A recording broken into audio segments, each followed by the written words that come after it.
Alaikum salam wa rahmatullah. Sayyidi, what should we do if we witness someone being overtaken? What if someone is close to us, or are there like extra precautions to take for our children?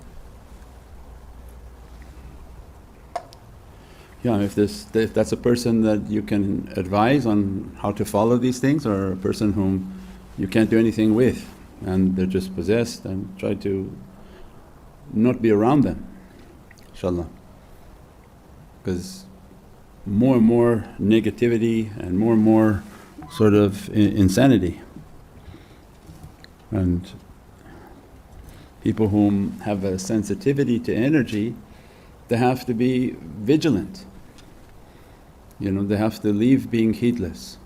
If you feel that God has given you a gift of being sensitive to energy, sensitive with faith, and you have to be vigilant to guard that. If every time you take yourself somewhere and come back with bad energies and fears and doubts, and you're not putting the two together, that you have the ability to catch energy. Then you go to some sort of crazy mall and you come back with all sorts of fears, all sorts of panics, all sorts of…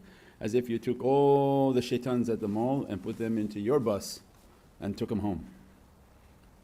And this is the danger that people expose to their family, to their children, to everything, because you're going and collecting all these creatures and then bring them in the home and then wonder why everything is, the energy is crazy, the thoughts are crazy, manic, and all sorts of fears and thoughts. And it's not just coming random, you have to associate that with an energy that you picked up. Say that when you're in your garden of salawats and good deeds and good actions, those energies don't come like that, and if they do, they come at a very far distance in which you can begin to make your recitations and salawats and your practices. But when you take yourself to a crowded environment and then come back with all sorts of mania, manic and anxieties and thoughts, and you're not putting the two together, that you're going and collecting garbage and then come back and now you have to try to process that garbage. At some point there's a responsibility to keep yourself in clean environments, go less to where these energies are collecting, because the majority of people are not well. They're spiritually not well. Imagine if they were physically all had the flu and some sort of disease, you wouldn't go there. But because you're not giving the same importance to spiritual disease as physical disease. If somebody says, oh, everybody there has leprosy, you're not going to go. And the fact that you don't treat that spiritual sickness much more important, as significant as a physical sickness.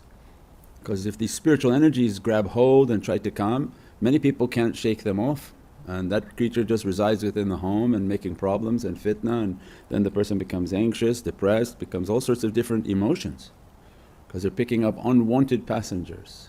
That's why then the durood, the salawats in the house, the layla khairat, isfan, all the spiritual practices.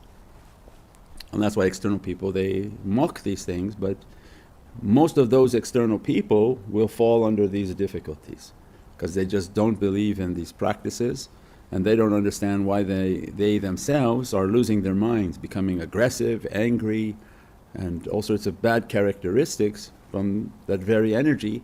And the fact that you didn't believe in a ta'weez, you didn't believe in muraqabah, you didn't believe in getting the support from Prophet ﷺ, and as a result, little bit of knowledge that you think you have by entering into Islam may have been your great downfall, because it created a pride and arrogance within you to think, no, I know exactly, it's just Allah. But no, Allah is asking for you that وَكُونُوا مَعَ الصَّادِقِينَ, ittaqullah, have a taqwa, and keep the company of pious people. So you have to keep the company of people, because you're a human, and from the company of humans you build your energy, you build the connection, you build your knowledges, and then you ask for Divinely support through these associations and connections.